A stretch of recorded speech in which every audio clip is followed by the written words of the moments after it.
Good morning, all nations. I'm here with another Fitness Friday segment for you guys, and today we're going to do a Q&A, answering a few questions from our members.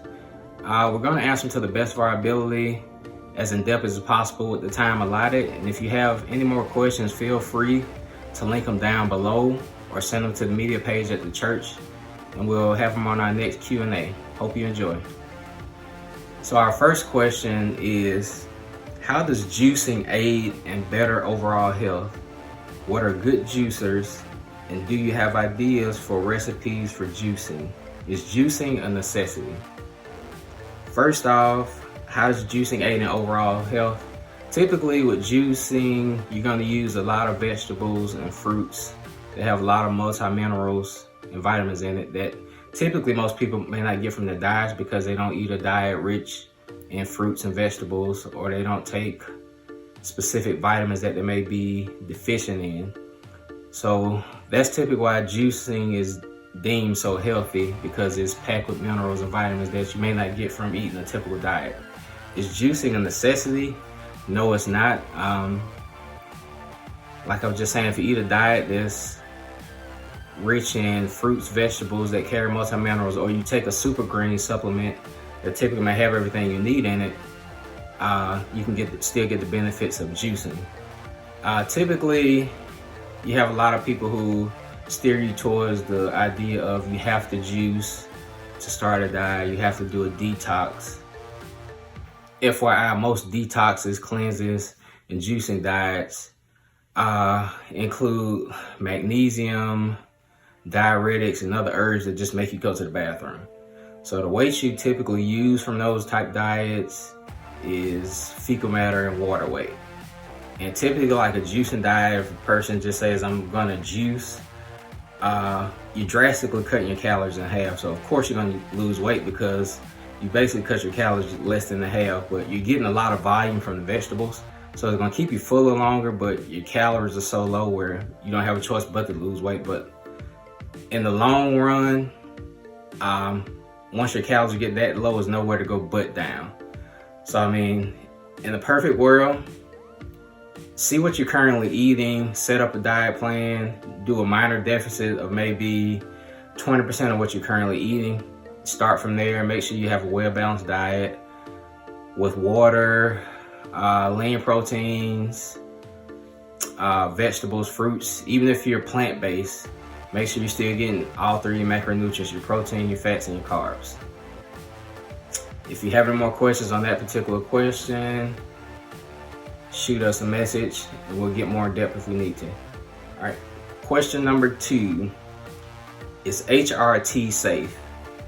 Okay, for those of you who don't know what HRT is short for hormone replacement therapy, or sometimes called TRT, which is testosterone replacement therapy. HRT can be used for women's hormones or men. So most people, when they hear HRT, they just think men, but women can be deficient in certain hormones as well as men, which can cause other reactions in the body. Moods, for instance, of course we know the predominant hormone in women is estrogen. Predominant hormone in men is testosterone, but men require a small amount of estrogen and women will require a small amount of testosterone.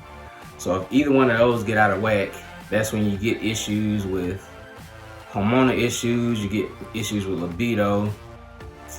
So the easiest way, HRT is safe.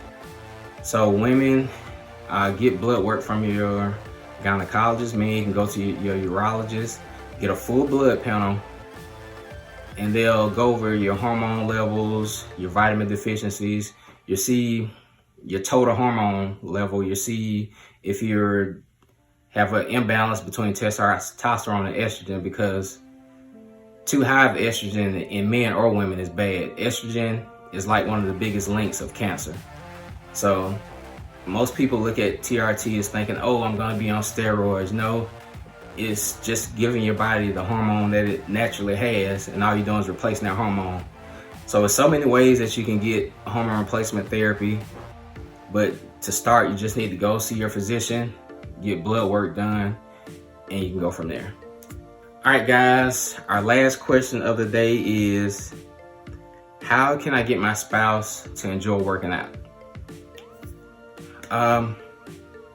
Well, first, what I always tell people when I ask this question is, if you want your spouse or significant other to do something, I guess you have to lead by example. So with that said, maybe if you start working out, they see a change in you, they'll be like, you know what, I'm gonna follow his or her footsteps and do the same. On the second token, they may not be into working out. They may like other ways of getting activity. So instead of a gym, they may like going for a walk in the park, playing certain sports, doing certain classes. So it's more than one way to skin a cat, especially when it comes to fitness. So you don't want to be the person who tries to spring your lifestyle on them, because like we all know, anything that's sprung on you kind of make you shy and run away from it. So my advice would be, you lead by example first of all. See if they follow suit, they notice a change in you, they may want to follow suit. If not, find other ways for that person to get active. Find out what they like, participate in that.